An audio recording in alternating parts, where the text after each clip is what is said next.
warm welcome to Graham Armfield. Thanks very much.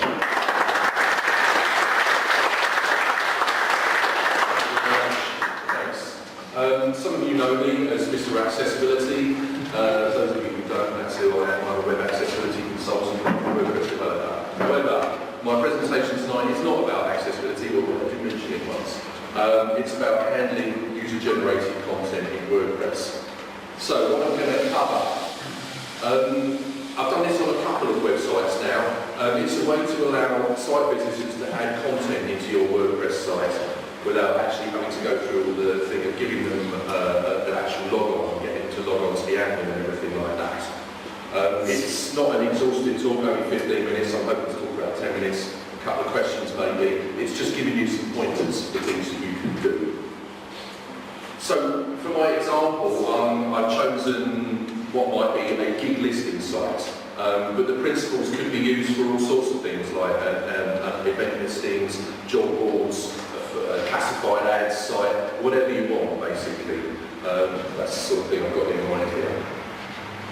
But what you want to avoid is having to add all the things yourself, because you can create a lot of work for yourself, especially if your site or your client site, whoever it is, especially if it gets popular.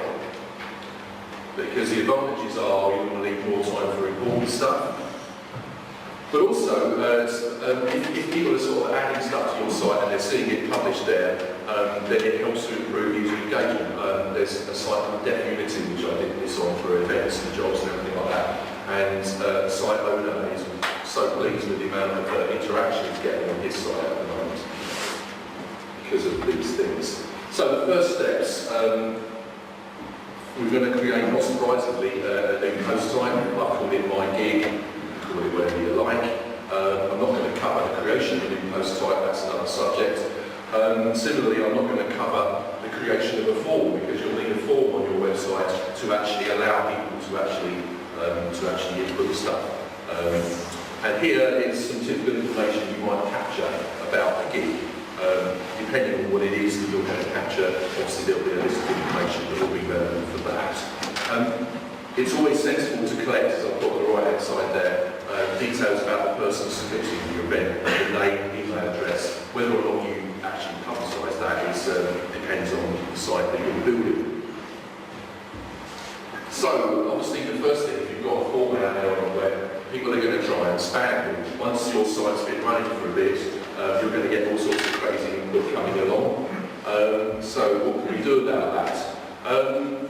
The answer that I've used on all the sites I've done is the top one, to use simple logic puzzle or sum to fool the boss. This cuts out loads of, I don't get hardly any spam at all from sites where I've done this. And I've got a sum, the top one there is a sum that's a randomly generated sum, and the second one is like sort of sounds for itself really, suits itself. Please don't use captures. They're a usability and accessibility nightmare, and they actually turn a lot of people off. So I would caution against that.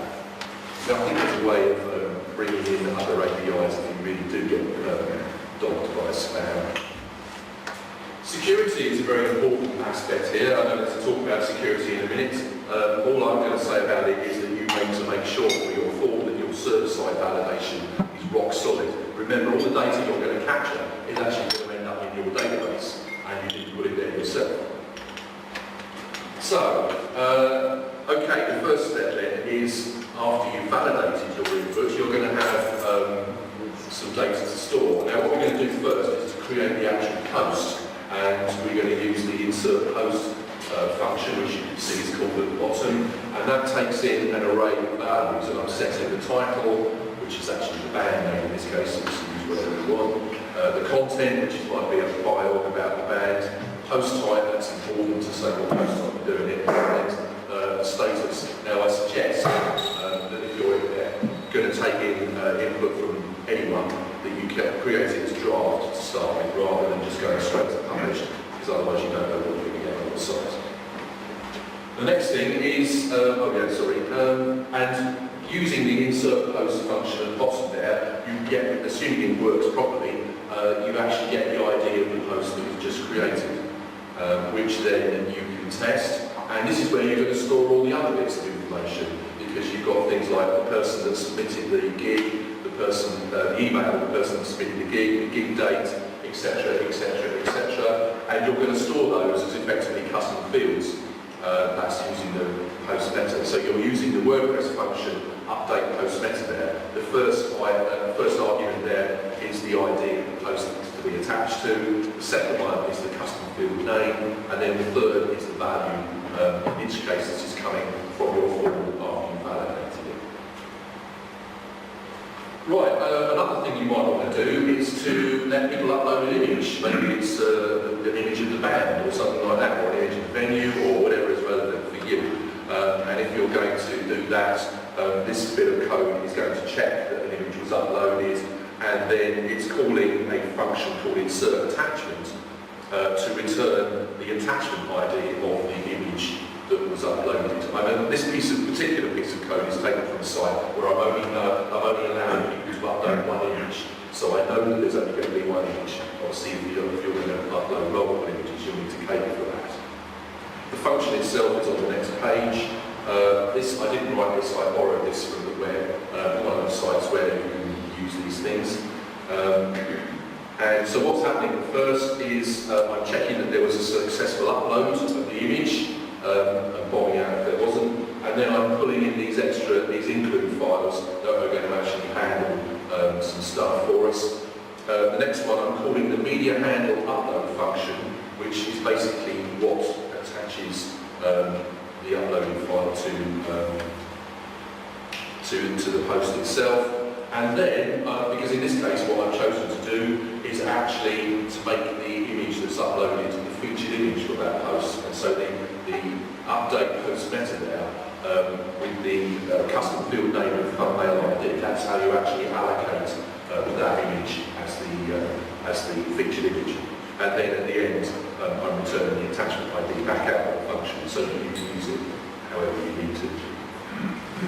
Okay, so having got your input into the database with a status of draft, you're going to need to decide which ones you're going to want on the site.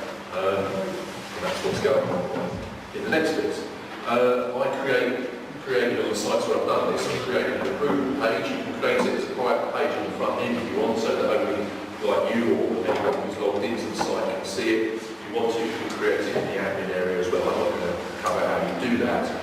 Typically what I've done is where I've got inputs is that actually whenever it saves a post, like effectively in this case a gig in the database, it will generate an email to whoever's a site administrator or whoever's looking after this to actually say that someone's added one. Then on the page you'll be creating and displays each gig in turn, and then typically what I've done on the pages I've done is I've got like 3 buttons. The approve, which basically will push it straight onto the site. Edit required, which means you need to do some work before it can go on the site. Or if it's just nonsense, then you've got a delete button there as well. So there is obviously a little bit of work involved here, but it's a lot less than actually adding these things yourself. So the code could be there for approval or edit required. The update post at the bottom there, which you can just see, is actually taking in an array. And at the top there I'm setting the ID to whatever the gig ID is, and then if I've spotted that I've pushed the approve button, then I'm setting the status to published, or if there's an edit required, then I'm going to set it to pending. That differentiates it from the ones that are actually added by your site visitors.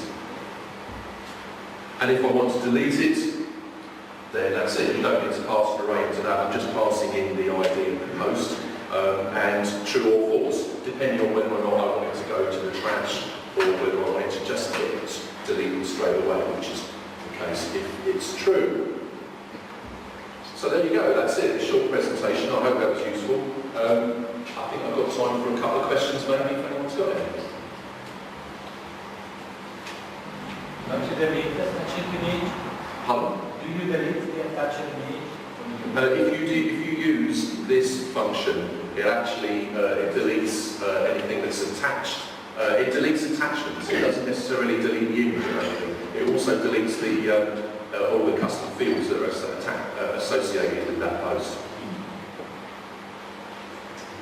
Yes, Rex. Quick question about the logic puzzle thing you said there. The what, sorry? The logic, so not using captures. Yeah. or forms. Yeah. Is that something that you can generally get on forms in general? Are there other sort of plugins that do that? You can add other types of things? I'm not aware of a plugin that does that. There may well be one. There is there? Do you know what it's called? Right. Okay. I always build my own forms anyway, because I like to make them properly accessible, which you don't often get with plugins. Yes, sir. One thing I've been trying to do is get my users to upload videos to YouTube, which I can manage. There's ways of doing that. Yeah. But then incorporate that video into the website. Right. Is there any equivalent of the post-meta ID for the image that can somehow go and fetch whatever it's called on YouTube and bring it into the site? Well, I suppose the thing that pops into my head straight away is if people will actually say cut and paste the URL to their YouTube image into a box in your form, you can use that and then effectively embed it into, you store that as a value in your meta table.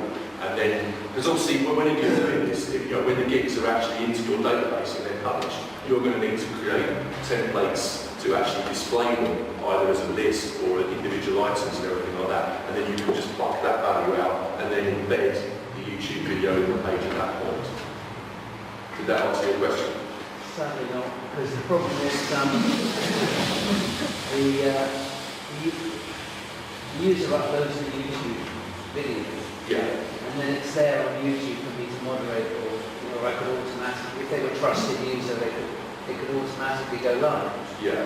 The problem is how to get some ID of the YouTube without, until it's being published, they can't get an ID tag for it. You should use APIs of YouTube. Sorry? You should use the APIs of YouTube. Use the API of YouTube to get it up there. They come to a web page on my site, upload it using the API onto YouTube, onto my use the channel. API to retrieve the ID. Okay, The single ID. When you have a single ID, you can use JavaScript or just embed you can use the same full, API to retrieve an ID of some sort. URL. You can detect also the full URL to embed the video in the page. But anyway, you should have a template to show the video, obviously, and you have to start in a custom field or something like that. And then, but anyway, you should use the APIs to upload and then retrieve the single ID. Thank you. I didn't know you could use the API to retrieve the ID. Yeah, because when you obviously upload something, you are still in the same condition to retrieve what you said, what you already done 2 minutes before, 1 second before. Thank you, because I didn't know how you did that. So thanks for that. Okay, I guess, is that it? Something else? You've already taken on another brush. Oh, sorry, Mark, down the front here. Do you, maybe this isn't a problem, but do you have a way of dealing with repeat offenders, so people who are consistently spamming through? I have not had that issue with the couple of sites where I've done this before. I think the reason I mentioned it's always a good idea to catch people's names and emails is because I think that might discourage people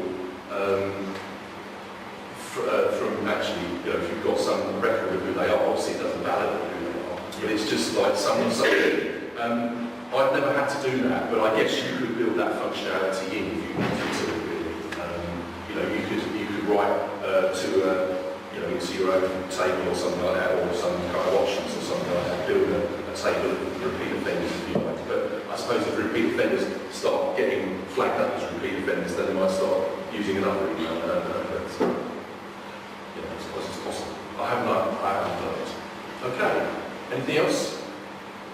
Okay. Well,